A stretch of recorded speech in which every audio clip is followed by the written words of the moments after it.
শুধু একটা দুঃসংবাদ দিতে চাই, যারা ভোট কেন্দ্র দখল করার জন্য নিয়ত করে বসে আছেন, বাক্স দখল করার জন্য নিয়ত করে আছেন, তাদের স্বপ্নভঙ্গ হবে।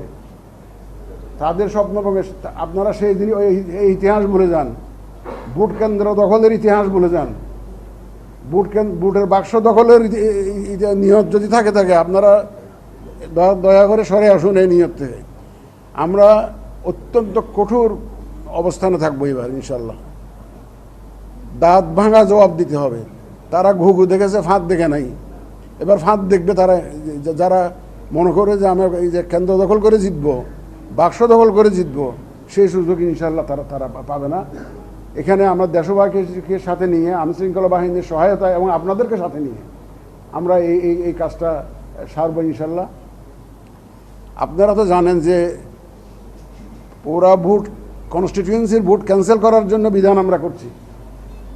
ক্যান্সেল করে দেবো পুরা, যদি এরকম যে অনিয়ম দেখি যে একটা পুরা কেন্দ্রে, পুরা একটা কনস্টিটিউয়েন্সিতে গোলমাল হয়েছে, কেউ ভোট কেন্দ্র দখল করে এই ধরনের যে অবস্থা সৃষ্টি করেছে, পুরা কনস্টিটিউয়েন্সির আমরা ক্যান্সেল করে দেব ইনশাল্লাহ।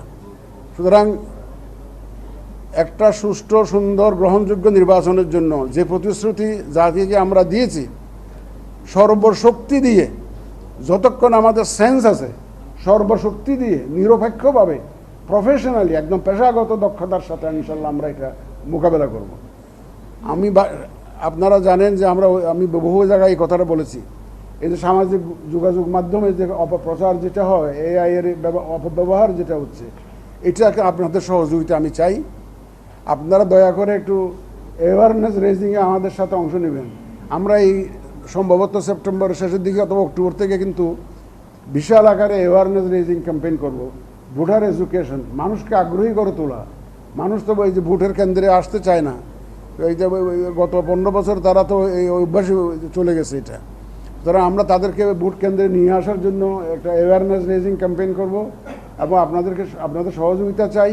সামাজিক যোগাযোগ মাধ্যমে কোনো জিনিস আসলে সাথে সাথে বিশ্বাস যাতে না করে, একটা ফ্যাক্ট চেকিং করে, এটা সত্য মিথ্যা দেখে তারপরে যাতে বিশ্বাস স্থাপন করে, অথবা শেয়ার করলে যদি চায় দেখা মাত্র শেয়ার করে দিবে, এটা যাতে না হয়।